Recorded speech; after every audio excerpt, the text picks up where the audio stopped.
काशी विश्वनाथ मंदिर के नए कॉरिडोर के लोकार्पण की भव्य तैयारी पूरी। कल प्रधानमंत्री मोदी देंगे देश दुनिया को सौगात। मोदी के काशी दौरे से पहले सीएम योगी और जेपी नड्डा निरीक्षण के लिए वाराणसी पहुंचे। कल काशी विश्वनाथ कॉरिडोर के उद्घाटन में शामिल होंगे। काशी विश्वनाथ कॉरिडोर के उद्घाटन पर वाराणसी के 8 लाख घरों में पहुंचाया जाएगा बाबा का प्रसाद। 15 जगहों पर तैयार हो रहे हैं बेसन के 25 लाख लड्डू। काशी में विश्वनाथ मंदिर परिसर के अंदर शोभा यात्रा कड़ी सुरक्षा के बीच मनाया जा रहा है जश्न। पीएम मोदी ने 2019 में काशी विश्वनाथ कॉरिडोर का शिलान्यास किया था। इस योजना पर करीब 900 करोड़ रुपए खर्च किए गए हैं। मंदिर से घाट पूरे परिसर को चौड़ा कर नए भवन, मंदिर और भोगशालाएं बनाई गई हैं। काशी विश्वनाथ मंदिर का आखिरी बार 1780 में महारानी अहिल्याबाई होलकर ने पुनर्निर्माण कराया था। इसके बाद 1853 में महाराजा रंजीत सिंह ने मंदिर के ऊपरी हिस्से के लिए गोल्ड प्लेट दान की थी। काशी में बीजेपी कार्यकर्ताओं ने चलाया स्वच्छता अभियान। सुबह सुबह कार्यकर्ता झाड़ू लेकर सड़कों पर उतरे। प्रधानमंत्री मोदी ने बैंक जमा राशि बीमा कार्यक्रम में जमाकर्ताओं को संबोधित किया। कहा, बैंक डूबने पर अब 1 लाख की जगह 5 लाख रुपए मिलेंगे। मोदी सरकार पर प्रियंका गांधी का हमला। केंद्र सरकार झूठ, लालच और लूट की सरकार है। सरकार सिर्फ कुछ लोगों के लिए काम कर रही है। कैसी सरकार होती है जिसका लक्ष्य होता है झूठ, लालच और लूट। और आज की जो केंद्र सरकार है वो यही दूसरी तरह की सरकार है।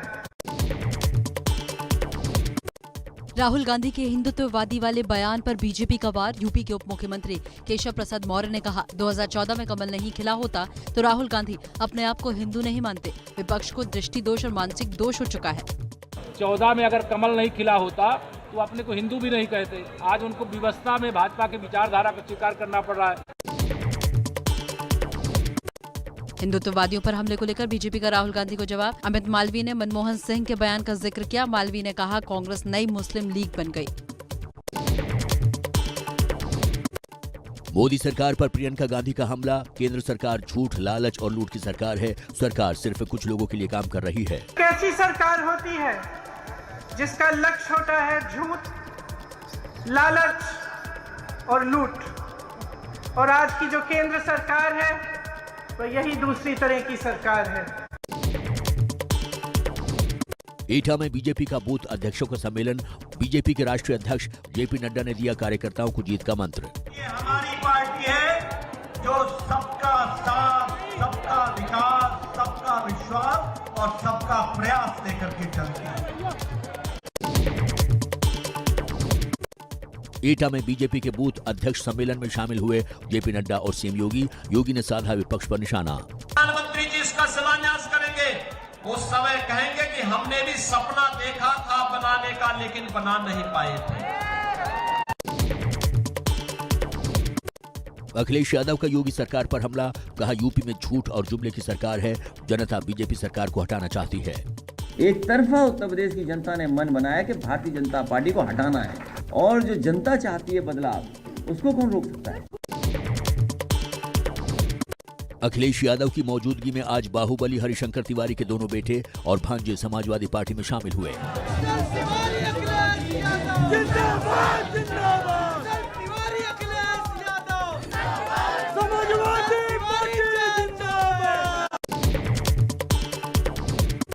बीजेपी जॉइनिंग कमेटी के अध्यक्ष लक्ष्मीकांत वाजपेयी का बड़ा बयान। हरिशंकर तिवारी और उनके परिजनों के एसपी में शामिल होने पर बोले, 6 दिन पहले बीजेपी से संपर्क किया था। कोई कहीं शामिल हो, हमें कोई आपत्ति नहीं है, लेकिन भारतीय जनता पार्टी अपने यहाँ शामिल करने के मामले में स्क्रीनिंग कर रही है आए हुए लोगों के बारे में। यूपी चुनाव से पहले बीजेपी में शामिल हुए महाराजा सुहेलदेव सेना के राष्ट्रीय अध्यक्ष बब्बन राजभर अपने तमाम कार्यकर्ताओं और अपने दल के नेताओं के साथ भाजपा की सदस्यता ग्रहण की। यूपी के पिछड़ा वर्ग कल्याण मंत्री अनिल राजभर का ओपी राजभर पर हमला। कहा, राजभर समाज के दुश्मन उनके साथ गए। और जिससे महाराजा सुहेलदेव की लड़ाई हुई उसको सम्मान देने पहुंच जा रहे हो, तो उसी दिन हमने कहा कि भाई इनके बारे में तो कुछ सोचना चाहिए, समझ में नहीं आ रहा इनका डीएनए के। जेपी नड्डा ने अखिलेश यादव पर साधा निशाना, कहा यूपी में पहले प्रजातंत्र नहीं दंगा तंत्र था। सीएम योगी ने दंगा तंत्र को खत्म किया। ये प्रजातंत्र नहीं था, ये दंगा तंत्र था, और इस दंगा तंत्र को समाप्त करके योगी जी ने यहाँ पर शांति, अमन, चैन और विकास की एक नई कहानी लिखी है। बीजेपी के साथ गठबंधन के भविष्य पर बोली अध्यक्ष अनुप्रिया पटेल, कहा भविष्य के बारे में अभी नहीं कह सकती, राजनीति संभावनाओं का खेल है और संभावनाएं कहीं भी ले जा सकती हैं। लखनऊ में 17 दिसंबर को बीजेपी और निषाद पार्टी की साझा रैली, अमित शाह, सीएम योगी और संजय निषाद जनसभा को संबोधित करेंगे।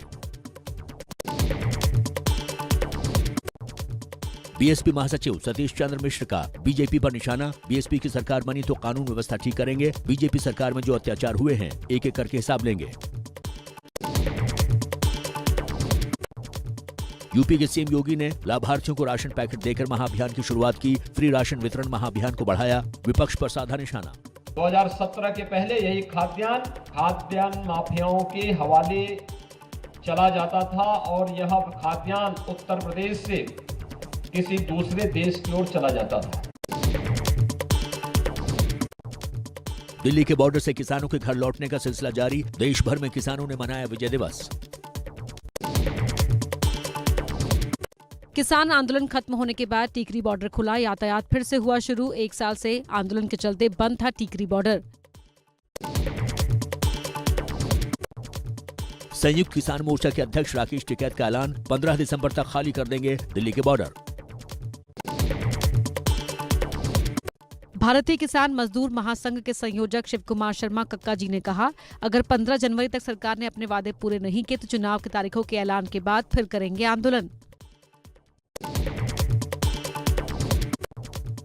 देश के पहले सीडीएस जनरल विपिन रावत के निधन के बाद नए सीडीएस पर विचार विमर्श शुरू, राष्ट्रीय सुरक्षा सलाहकार अजीत डोभाल ने की प्रधानमंत्री से मुलाकात। 1971 की लड़ाई में पाकिस्तान पर विजय के 50 साल पूरे होने पर दिल्ली के इंडिया गेट पर विजय पर्व का आयोजन, जारी किया गया जनरल विपिन रावत का रिकॉर्डेड संदेश। 1971 विजय के 50 साल पूरे होने पर रक्षा मंत्री राजनाथ की हुंकार, हम प्रत्यक्ष युद्ध में जीत दर्ज कर चुके हैं, परोक्ष युद्ध में हमारी ही विजय होगी, ऐसा मेरा पक्का विश्वास। अवंतीपोरा के बरागाम इलाके में सुरक्षा बलों और आतंकवादियों के बीच मुठभेड़ में एक आतंकी ढेर। जम्मू कश्मीर के बांदीपोरा में पुलिसकर्मियों की हत्या पर पूर्व सीएम फारूक अब्दुल्ला का बयान, बोले जम्मू कश्मीर में पुलिसकर्मी ही सुरक्षित नहीं तो आम आदमी क्या होगा। चीन हमारी जमीन पर कब्जा कर रहा है लेकिन बीजेपी संसद में चर्चा नहीं करती। सीमावर्ती इलाकों में बीएसएफ का अधिकार क्षेत्र बढ़ाने के खिलाफ सुप्रीम कोर्ट पहुंची पंजाब सरकार, सुप्रीम कोर्ट ने केंद्र सरकार को नोटिस जारी किया।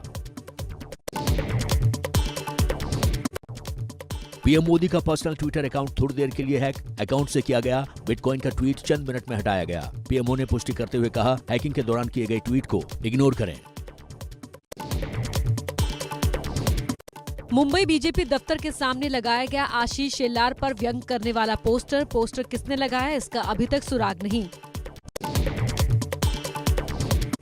शिवसेना नेता संजय राउत का बयान, शरद पवार ने 25 साल पहले कहा था बीजेपी विभाजनकारी है लेकिन शिवसेना को 2019 में सच्चाई का एहसास हुआ।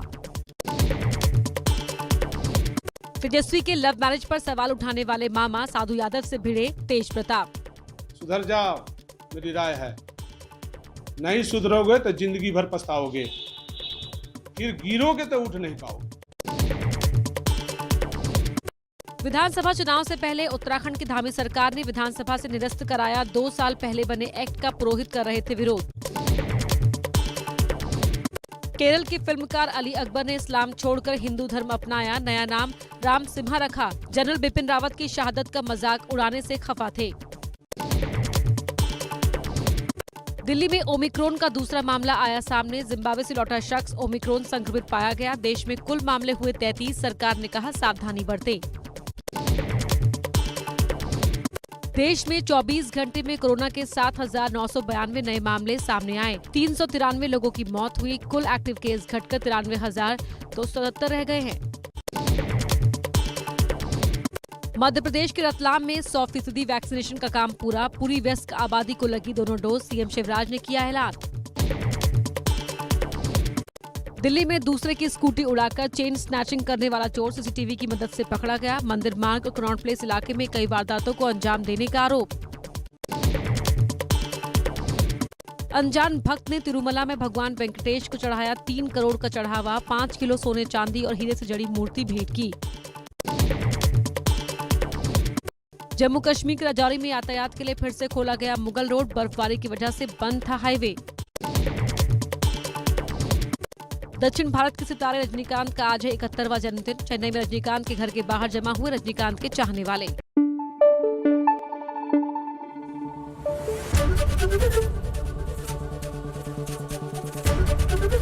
एबीपी न्यूज आपको रखे आगे।